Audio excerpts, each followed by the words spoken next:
دا اوله مرتبه ده د دین آغاز د شرک شروع کی دویمه مرتبه کی بغیر الله دا عقیده ساتل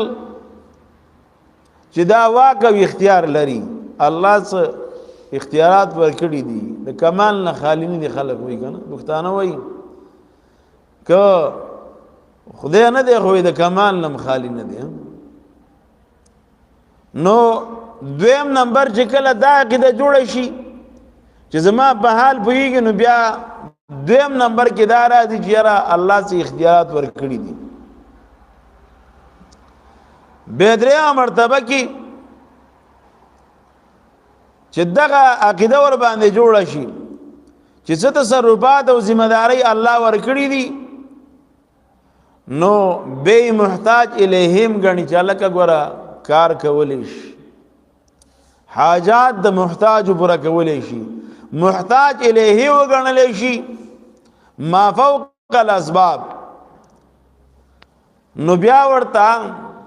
خپل حاجت وړاندې کوي او را مدد شو ورته وایي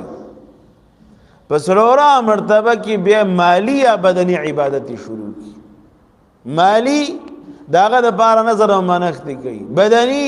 سجده ورته کوي د قبر نه طواف کوي نو دا چې کوم دې په ترتیب باندې دا شرک د یو بل پسې راځي او شروع کی یو د بل د پاره منشي او آغاز داغه نه چې کوم دې شروع کی یو علم د الله جل شانه دی او بل علم د مخلوق دی دواړو کې فرق دی علم د خالق او د الله جل شانه ما فوق الاسباب دی په هر څه باندې ما کان او ما یکون پټ او ښکار د انسان د شپې او د ورځې چې څه دي په دې باندې الله عالم دی بغیر د اسبابنا یو د مخلوق علم دی په یو څه خبره باندې دی یو چا په حال باندې خبرېدل خو هغه ما تحت الاسباب دي د اسباب د لاندې لکه شرقایت والا چې د علم بحث کوي واسباب العلم للخلق ثلاثه اسباب د علم د مخلوق د پاره درې دي حواس سلیمه خبر صادق او دارنګ عقل انسان داغه علم شته دي خو هغه چې خبريږي د حواس په وجه د سترګو د غوګونو په وجه باندې دارنګ د قوت لامسی په وجه باندې باغی چې کوم دی خبر شي یا د خبر صادق د وجه نه خبر ورته راغلی دی یا د عقل په وجه باندې باغی باندې خبر شي بغیر د اسباب نه په هر څه په د لری او د نږدې نه دا صرف او صرف د الله صفات دی څنګه چې د الله د پاره نور صفات خاص دي خالقیت مالکیت رازقیت اماتت او احیا د الله خاص صفات دی په دې کې ځان سره څوک شریک نه دی ګرځولې نشته دی چې څوک یې مانی مشرک دی نو دغه رنګي که څوک دا کې د ساتي د الله نه غیر په بل چا باندې چې پلان کې بزرگ هغه عالم الغیب دی کاغه د پیغمبر په حق کې که د ولی په حق کې که د پرشتو په حق کې د یو بل چا په حق کې دا عقیده ساتي دا عقیده شرکیه ده او دغه انسان باندې اطلاق د مشرک کیږي او دا حکم د مشرک ور باندې کیږي دا مشرک دی کم چې انبیاء ہوتا یا اولیاء ہوتا بعض خبرې معلومی دي نو هغه د قبلی د خبرې صادق نه دي د وحی په ذریعہ باندې هغه ته خبره معلومه شوې ده دیتا په اصطلاح د قران کې انباء الغیب وي نو خلق د خلد لپاره دا وضاحت نه کوي پیغمبران هغه عالم الغیب ګڼي بلې حضرات هغه پیغمبر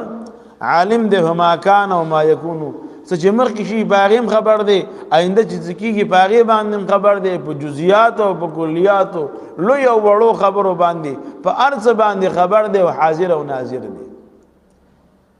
نو پیغمبران چې د کوم خبرونو خبر دی هغه ته انباء الغیب وي یا اطلاع علی الغیب یا اظهار علی الغیب دا د دې قبیله نه دي علم غیب دې ته نه وایي قران کریم کې پیغمبرانو ته الله پاک وحی را لېږلی دا سورۃ آل عمران کې پیغمبر علیہ السلام ته واقعات د مریم داغه په زمن کې د زکریا علیہ السلام واقعا ذکر شوی دا نو به وی ذالک من انباء الغیب نوحیها الیک دا خبرونو د غیب نه ته په هغه وخت کې نوی الته نوی خبر خو منګه تا ته وحی کړی دا ما كنت تعلمها انت ولا قومك نت خبر نستا قوم خبر دارنګي سورۃ جن کی وما كان الله ليطلعكم على الغيب ولكن الله يجتبي من رسله من يشاء چې الله هر چاته د غیب خبر نه ور کوي پیغمبران هغه تاسو ته راولي نو دا د انباء الغیب د قبیله نه دي علم غیب قران کریم کې الله جل شانه ځان د پاره ثابت کړي دي او د مخلوق نه نفي کړي دي لکه سورۃ نمل 15 نمبر آیات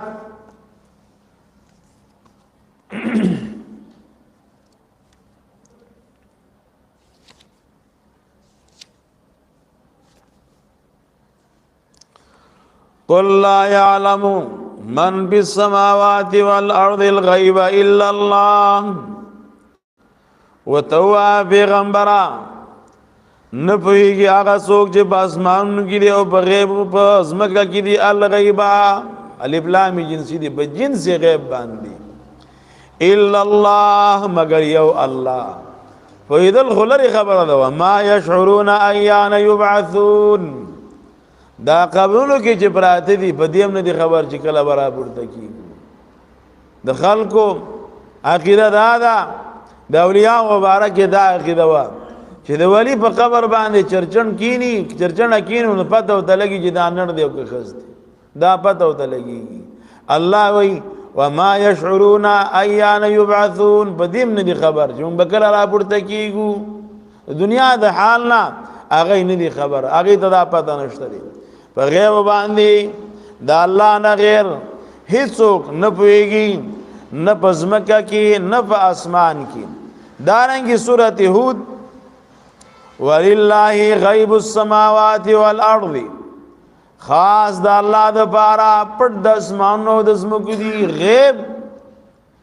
پټ خبره د دې علم الله ته دی که اسمانو کې دی او که بزمکه کې دی وإليه يرجع الأمر كله فاعبدوه وتوكلوا عليه وما ربك بغافل عما تعملون ستاسو د اعمالنا الله نه خبرند چې تاسو څه کوي دارنګه سورۃ نحل واویا سورۃ کهف شپږش سورۃ فاتر آیات نمبر 38 سورۃ حجرات آیات نمبر 38 سورۃ جن سورۃ انعام دریاویا سورۃ توبہ اتاویا سورۃ بقرہ دریدش دارنگی سورۃ رعد نهم سورۃ جمعہ اتم نمبر آیات دی آیاتونو کی الله جل شانو د مختلفو قسمونو د مخلوقاتنا نه په علم غیب کړی دا چې زمانه غیر بل څوک په غیب باندې نه پوهیږي زه پوهیږم سورۃ مائده آیات نمبر 109 د ټولو پیغمبرانو نه الله جل شانو علم غیب نه کړی دی د یو نه د تمام پیغمبرانو نه الله نه په علم غیب کړی دا چې په غیب باندې الله وې زمانه غیر بل هیڅوک چې کوم دی نه پوهیږي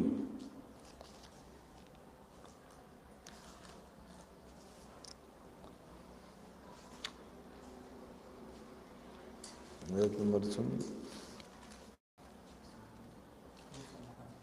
نعم